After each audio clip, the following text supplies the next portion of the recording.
Endoplasmic reticulum के बारे में बात करते हैं हम लोग।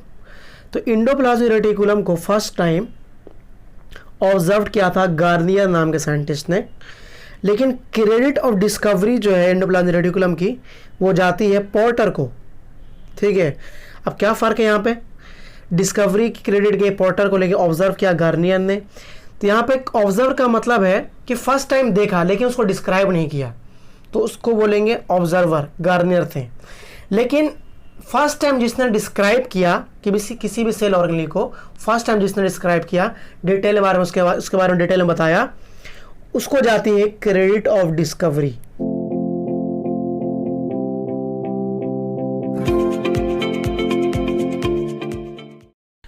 हेलो दोस्तों, वेलकम टू JRF। कैसे हो? उम्मीद करता हूँ आप सब ठीक होंगे, अपने घरों में सेफ होंगे, सुरक्षित होंगे। मैं हूँ ज़ुहैब और मैं पढ़ा रहा हूँ बायोलॉजी नीट की स्टूडेंट्स के लिए 11th और 12th के लिए। जो भी स्टूडेंट्स नीट की तैयारी कर रहे हैं या 11th में या 12th में मुझे ज्वाइन कर सकते हैं। तो अभी जो चैप्टर चल रहा है हमारा वो है cell the unit of life, जो कि NCERT class 11th unit 3 chapter number 8 है, और ये है लेक्चर नंबर 8। अभी तक 7 लेक्चर कंप्लीट हो चुके हैं। अगर आप मेरे चैनल फर्स्ट टाइम विजिट किए हैं, चैनल को सब्सक्राइब नहीं किया अभी तक, तो प्लीज़ सब्सक्राइब कर दीजिए और मुझे सपोर्ट कीजिए। और हाँ, अगर डायरेक्टली आप फर्स्ट टाइम इसी लेक्चर को देख रहे हैं तो इस लेक्चर को पूरा देख सकते हैं, लेकिन आप लेक्चर नंबर 1 से शुरू कीजिएगा तो आपको सब कुछ ज़्यादा अच्छा समझ में आएगा, ज़्यादा डिटेल में समझ में आएगा। कुछ भी अगर समझ में नहीं आता मुझे कॉन्टैक्ट कीजिए। और हाँ, नोट्स जो दिख रहे हैं आपको, उस नोट्स के लिए आप मुझे कॉन्टैक्ट कर सकते हैं मुझे व्हाट्सएप पे। मेरा व्हाट्सएप यहाँ पे है 7323053762। तो फ्री ऑफ कॉस्ट सारे नोट्स आपको मैं प्रोवाइड करूँगा। और टेलीग्राम पे मुझे आप ज्वाइन कर सकते हैं, फॉलो कर सकते हैं, सब्सक्राइब कर सकते हैं टेलीग्राम पे, जिसका लिंक मैंने डिस्क्रिप्शन दे रखा है। टेलीग्राम में मैं क्वेश्चन डालता रहता हूँ, तो ठीक है, वहाँ क्वेश्चन आप सॉल्व करवाएंगे, क्विज सॉल्व करवाएंगे टेलीग्राम पे। तो ठीक है दोस्तों, मिलते हैं।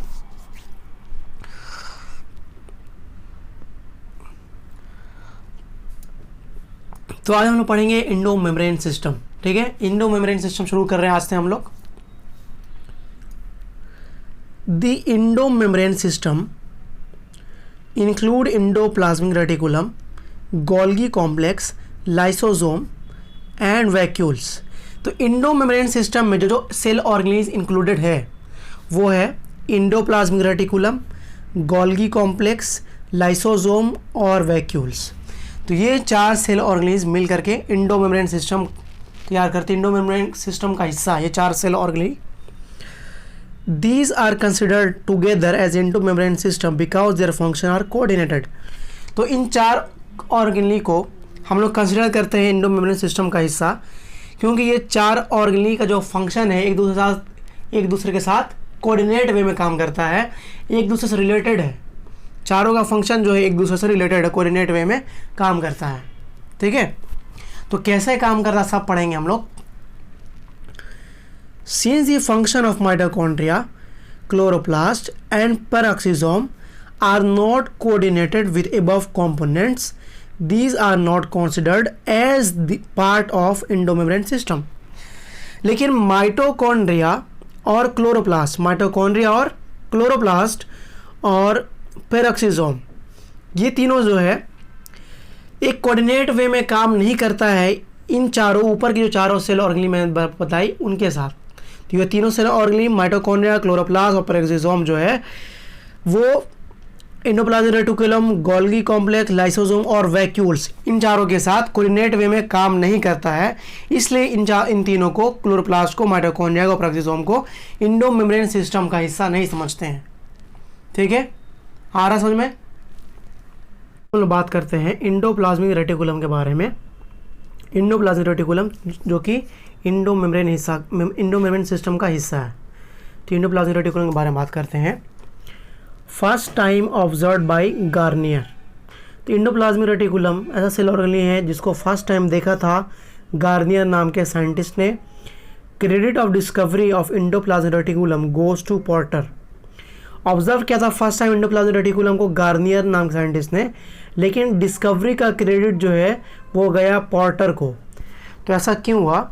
क्योंकि जो आदमी फर्स्ट टाइम देखता है लेकिन उसके बारे में डिस्क्राइब नहीं करता तो उसको बोलते हैं ऑब्जर्वर, लेकिन जो फर्स्ट टाइम डिस्क्राइब करता है उसके बारे में डिटेल में बताता है वो क्या चीज़ है, क्या फंक्शन है उसका, उसको जाता है क्रेडिट डिस्कवरी का।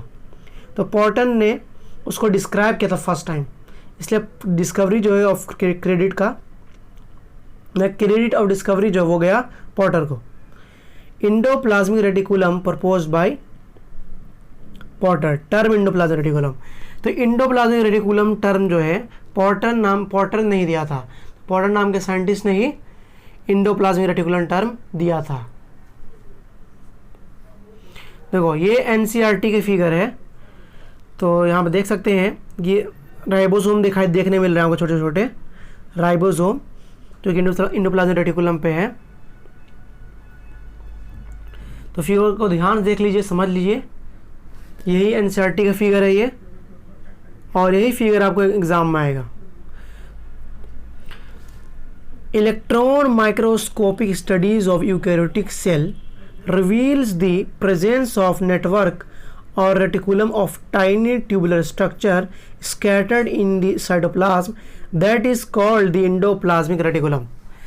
जब यूकैरियोटिक सेल की स्टडी की गई इलेक्ट्रॉन माइक्रोस्कोप से, यूकैरियोटिक सेल की स्टडी की गई इलेक्ट्रॉन माइक्रोस्कोप के ज़रिए, तो वहाँ पे नेटवर्क देखा गया, जाल देखा गया, ठीक है, सेल के अंदर छोटा छोटा जाल देखा गया, नेटवर्क देखा गया, एक रेटिकुलम देखा गया जो कि पूरे साइटोप्लाज्म में फैला हुआ था।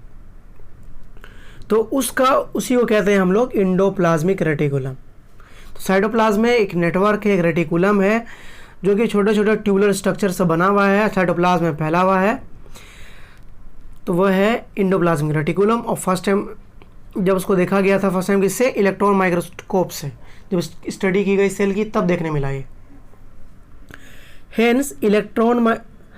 Hence endoplasmic reticulum divides the intracellular space into two distinct compartments, that is luminal inside endoplasmic reticulum and extraluminal cytoplasm compartment।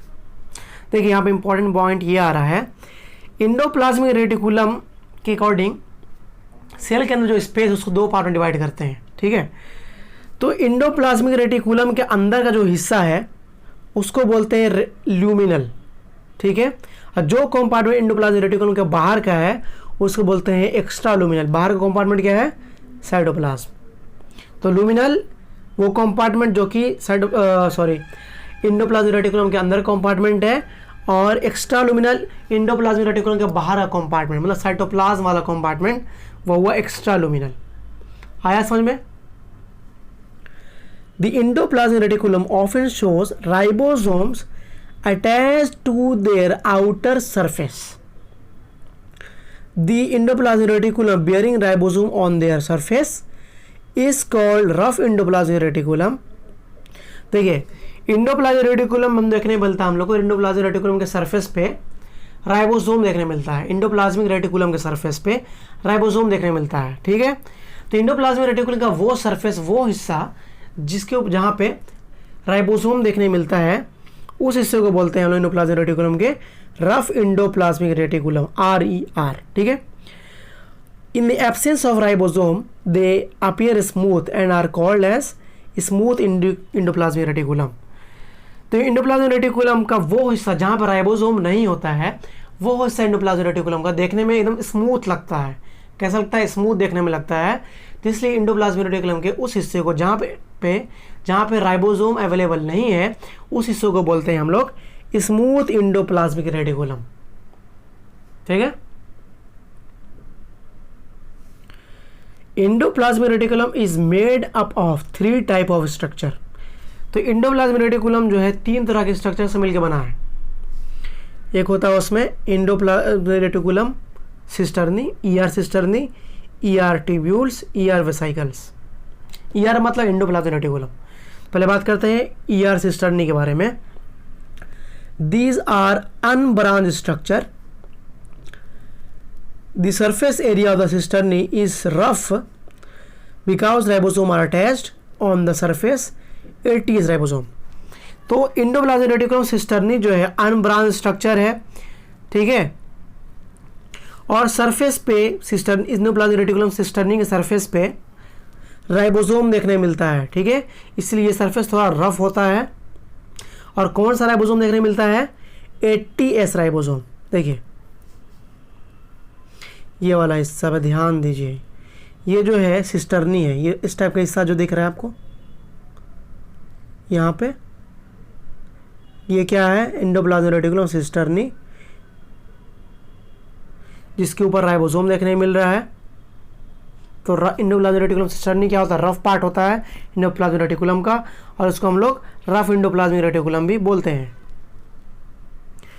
फिर देखिए endoplasmic reticulum tubules, these are branched and smooth structures, ribosomes are not attached on the surface। तो endoplasmic reticulum tubules जो होता है वो branch structure होता है और स्मूथ स्ट्रक्चर है, स्मूथ है, क्योंकि यहाँ पे राइबोसोम देखने नहीं मिलते हैं। ठीक है, जैसे ये वाला हिस्सा, ये वाला ट्यूब्यूल्स वाला हिस्सा हो गया, स्मूथ एंडोप्लाज्मिक रेटिकुलम वाला हिस्सा हुआ। फिर आता है endoplasmic reticulum vesicles, these are rounded swollen structure. Endoplasmic reticulum vesicle जो है ये राउंडेड स्ट्रक्चर और स्वॉलन स्ट्रक्चर है। राउंड मतलब गोल है और थोड़ा फूला हुआ, देखिए ये वाला, ये एंडोप्लाज्मिक रेटिकुलम वेसाइकल, ये छोटा छोटा जो दिख रहा है ये जो है एंडोप्लाज्मिक रेटिकुलम ट्यूब्यूल्स है। देख रहे हैं स्मूथ है ये, यहाँ पे कोई भी राइबोसोम देखने नहीं मिल रहा। आ रहा समझ में? कुछ समझ में नहीं आ रहा तो प्लीज़ मुझसे पूछिए, कमेंट करके पूछिए मुझसे। अब बात करते हैं एंडोप्लाज्मिक रेटिकुलम के फंक्शन के बारे में। ठीक है, exchange of material from one cell to another. Endoplasmic reticulum का फंक्शन ये होता है कि वो मटेरियल को एक्सचेंज करने में हेल्प करता है एक सेल से दूसरे सेल के बीच। जैसे कि दो सेल है तो इस सेल से मटेरियल जो है इस सेल में आ जाएगा और इस सेल से मटेरियल इस सेल में आएगा, तो इस मटेरियल के एक्सचेंज में हेल्प कौन करता है, एंडोप्लाज्मिक रेटिकुलम हेल्प करता है।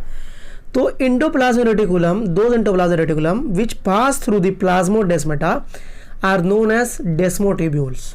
देखिए तो एंडोप्लाज्मिक रेटिकुलम का वो हिस्सा जो प्लाज्मोडेस्माटा के थ्रू पास करता है उस हिस्से को बोलते हैं एंडोप्लाज्मिक रेटिकुलम के डेस्मोट्यूब्यूल्स। अब प्लाज्मोडेस्माटा क्या होता है, मैंने आपको पढ़ाया था पहले वाले लेक्चर में, पहले के लेक्चर में। प्लाज्मोडेस्माटा जो है प्रोटोप्लाज्मिक कनेक्शन होता है बिटवीन द सेल्स, जिसके थ्रू कोई मटेरियल जो है क्रॉस करके इस सेल से इस वाले सेल में आ सकता है। ठीक है, या इस सेल से इस वाले सेल में जा सकता है। तो जब एंडोप्लाज्मिक रेटिकुलम जो है मटेरियल एक्सचेंज करता है तो वो किस रास्ते के जरिए एक्सचेंज करता है, प्लाज्मोडेस्माटा के जरिए एक्सचेंज करता है। ठीक है, तो एंडोप्लाज्मिक रेटिकुलम का वो हिस्सा जो प्लाज्मोडेस्माटा के जरिए इधर एक सेल से उस सेल में जाता है, एक सेल से दूसरे सेल में जाता है, उस हिस्से को बोलते हैं एंडोप्लाज्मिक रेटिकुलम के डेस्मोट्यूब्यूल्स। ठीक है, आया समझ में? In animal cells lipid like steroidal hormone are synthesized in smooth endoplasmic reticulum. Animal cell की बात करें, एनिमल सेल में लिपिड जैसे कि steroidal hormone smooth endoplasmic reticulum में बनता है, सिंथेसाइज होता है। तो स्मूथ एंडोप्लाज्मिक रेटिकुलम क्या काम है, लिपिड वगैरह को बनाना, स्टेरॉयडल हार्मोन को बनाना। ठीक है, both rough endoplasmic reticulum and smooth endoplasmic reticulum are interconvertible. The part of endoplasmic reticulum where rough endoplasmic reticulum converts in smooth endoplasmic reticulum और vice versa is known as transitional endoplasmic reticulum. तो बहुत important बात यहाँ पे आ रही है, ध्यान से सुनिएगा। रफ एंडोप्लाज्मिक रेटिकुलम और स्मूथ एंडोप्लाज्मिक रेटिकुलम दोनों एक दूसरे में इंटर कन्वर्टिबल है। रफ एंडोप्लाज्मिक रेटिकुलम चाहे तो स्मूथ एंडोप्लाज्मिक रेटिकुलम में कन्वर्ट हो सकता है, और स्मूथ एंडोप्लाज्मिक रेटिकुलम अगर चाहे तो रफ एंडोप्लाज्मिक रेटिकुलम में कन्वर्ट हो सकता है। तो एंडोप्लाज्मिक रेटिकुलम का वो हिस्सा जहाँ पे ये कन्वर्जन चल रहा है, ठीक है, एंडोप्लाज्मिक रेटिकुलम का वो हिस्सा जहाँ पे ये कन्वर्जन चल रहा है, जहाँ पर का राइबोसोम, जहाँ पर का एंडोप्लाज्मिक रेटिकुलम रफ में कन्वर्ट हो जा रहा है या स्मूथ में कन्वर्ट हो जा रहा है, उस हिस्से को एंडोप्लाज्मिक रेटिकुलम के हिस्से को बोलेंगे हम लोग ट्रांजिशनल एंडोप्लाज्मिक रेटिकुलम।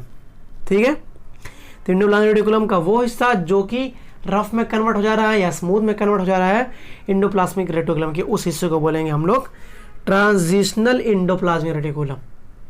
ठीक है, आया समझ में?